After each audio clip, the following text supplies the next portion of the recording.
بسم اللہ الرحمن الرحیم۔ السلام علیکم۔ چلیں اپنی کہانی شروع کرتے ہیں۔ علی اکبر ابھی 32 سال کے تھے، لیکن اپنی محنت اور لگن سے بہت جلدی ترقی پا کر فوج میں کرنل کی پوسٹ پر فائز ہو گئے۔ وہ بہت ہی باکردار اور با اخلاق نوجوان تھے۔ جب سے وہ کرنل کی پوسٹ پر آئے تھے، ان کے والدہ کو ان کی شادی کی بہت فکر ہو گئی تھی، کیونکہ وہ اس معاملے میں خاصے لاپرواہ تھے۔ اتفاق سے والدہ جہاں بھی شادی کی بات چلاتی، اس لڑکی کی کہیں اور شادی ہو جاتی۔ والدہ کو فکر ہونے لگی کہ میرے اتنے اچھے بیٹے کی شادی میں رکاوٹ کیوں حائل ہو جاتی ہیں۔ وہ ہمیشہ علی اکبر سے یہی کہتی تھی کہ بیٹا، تمہاری نیت ہی نہیں ہے، تم شادی کرنا ہی نہیں چاہتے ہو۔ علی اکبر ہمیشہ ہنس کر والدہ سے کہتے، ماما میں تو تیار ہوں، لڑکی ہی تیار نہیں ہوتی۔ اب تو ان کی والدہ نے ٹھان لی تھی کہ اس عید پر ان کی شادی خاندان میں کسی اچھی لڑکی کو دیکھ کر دی جائے گی۔ علی اکبر جو والدہ کی بات ماننے کے لیے ہر وقت تیار رہتے تھے، بولے، ٹھیک ہے ماما، مگر میں اپنے اسپیشل مشن سے واپس آ جاؤں، پھر اس عید پر عیدی آپ کو بہو کی صورت میں ملے گی۔ اس بار کرنل علی اکبر کی پوسٹنگ 1 ماہ کے لیے خصوصی مشن پر کی گئی تھی۔ قیام مختصر تھا۔ شہر کے جس حصے میں انہیں رہائش دی گئی تھی وہ ایک بہت بڑا سا محلہ تھا، جہاں ہر قسم کے لوگ آباد تھے۔ جس جگہ ان کا عارضی قیام تھا، مسجد وہاں سے 4-5 گلیاں چھوڑ کر تھی، اور درمیان میں جن گلیوں سے ان کا گزر ہوتا وہاں پر بہت سے گھر راستے میں پڑتے تھے۔ پہلے دن علی اکبر گھر سے رات کو عشاء کی نماز کے لیے نکلے تو 2 گلیوں کے بعد ایک لڑکی وہاں سے نکلی، جو کہ پوری طرح سے خود کو سفید چادر میں لپیٹے ہوئی تھی۔ علی اکبر نے اپنی رفتار تھوڑی آہستہ کر لی۔ وہ لڑکی بہت ہی نپے تلے انداز میں چل رہی تھی، وہ بھی مسجد کی طرف ہی جا رہی تھی۔ مسجد کے دروازے کے پاس رک کر اس عورت نے مسجد کی چوکھٹ پر ہاتھ رکھا اور ماتھے پر لگا کر آگے بڑھ گئی۔ دوسرے دن کی مصروفیات کے بعد حسب معمول عشاء کی نماز کے لیے جب علی اکبر نکلے تو وہی عورت گلی سے نکلی اور علی اکبر کے آگے آگے چلنے لگی۔ اچانک علی اکبر کی نظر اس عورت کی پازیب پر جا پڑی، جو کہ اس کے پاؤں میں بہت خوبصورت لگ رہی تھی۔ اس عورت نے پوری طرح سے اپنے جسم کو چادر سے ڈھانپ رکھا تھا۔ مسجد کے دروازے تک پہنچ کر اس نے چوکھٹ کو چوما اور آگے بڑھ گئی۔ کرنل علی اکبر اس کو جاتا دیکھ رہے تھے۔ وہ عورت چلتے ہوئے آگے جا کر سڑک کی دوسری طرف مڑ گئی۔ علی اکبر ابھی یہی دیکھ رہے تھے کہ پیچھے سے کچھ لڑکے گزرتے ہوئے بولے، ارے صاحب، کیا کوٹھے پر جانے کا ارادہ ہے؟ علی اکبر یہ سن کر ایک دم سے چونکے اور مسجد میں نماز کے لیے داخل ہو گئے۔ رات کو علی اکبر اس عورت کے بارے میں سوچتے رہے۔ ان لڑکوں کا جملہ ان کے کانوں میں گونج رہا تھا۔ وہ خود سے ہی بولے کہ کیا وہ طوائف ہے؟ اگلے دن علی اکبر کو اپنے کام کے سلسلے میں پورا دن لگ گیا۔ رات دیر سے گھر پہنچے، کھانا کھایا اور مسجد کا رخ کیا۔ اسی وقت مسجد میں ان کے سوا کوئی بھی نہ تھا۔ امام صاحب ایک طرف بیٹھے کچھ کتابوں کا مطالعہ کر رہے تھے۔ علی اکبر اپنی نماز مکمل کرنے کے بعد ابھی دعا کے لیے ہاتھ اٹھانے ہی لگے تھے کہ وہی سفید چادر میں لپٹی عورت مسجد میں داخل ہوئی۔ امام صاحب کو سلام کیا اور ایک طرف بیٹھ گئی۔ کچھ کتابیں ان کے حوالے کی۔ وہ عورت امام صاحب سے محض گفتگو تھی۔ پھر امام صاحب نے کچھ کتابیں اس عورت کے حوالے کی۔ وہ کتابیں لے کر امام صاحب کو سلام کرتے ہوئے چل دی۔ علی اکبر اٹھے اور امام صاحب کے پاس آ کر بیٹھ گئے اور اپنا تعارف کروایا۔ امام صاحب نے ان کو خوب دعائیں دی۔ اگلے دن چھٹی تھی۔ رات کو کھانے کے بعد علی اکبر باہر نکل آئے اور ارد گرد گھومتے پھرتے ایک ہوٹل میں آ کر بیٹھ گئے اور اپنے لیے چائے منگوائی۔ 2 من چلے نوجوان ان سے اگلی چارپائی پر آ کر بیٹھے اور چائے کا آرڈر دیا۔ ان میں سے ایک بولا، آج کل وہ سفید چادر والی پری مسجد میں بڑا نظر آ رہی ہے، کہیں اس نے امام صاحب کو تو اپنے چنگل میں نہیں پھنسا لیا۔ پھر وہ دونوں ہنسنے لگے۔ علی اکبر کے کان یہ سنتے ہی فوراً کھڑے ہو گئے۔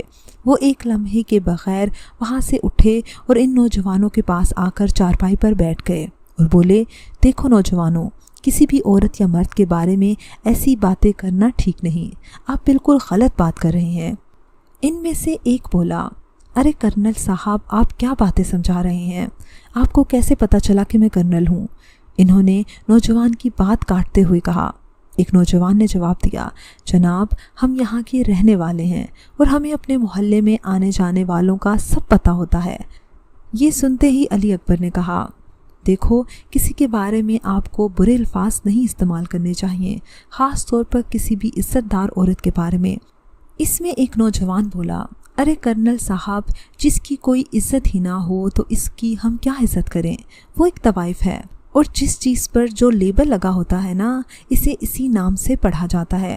لیکن وہ ہے تو ایک انسان نہ، ہو سکتا ہے وہ کوئی مجبور ہو اور نہ چاہتے ہوئے بھی ایسا کر رہی ہو، اور سب سے پہلا لیبل تو اس کا عورت ہے، اور عورت تو ماں، بہن، بیٹی، بیوی، ہر طرح سے محترم ہے۔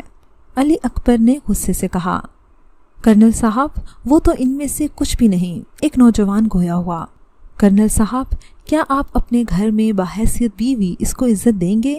دوسرے نوجوان کو شرارت سوجی۔ اس سے پہلے کہ علی اکبر کچھ کہتے، وہ نوجوان وہاں سے اٹھے اور اپنی راہ چل دیے۔ علی اکبر کو ان نوجوانوں پر بہت غصہ آ رہا تھا۔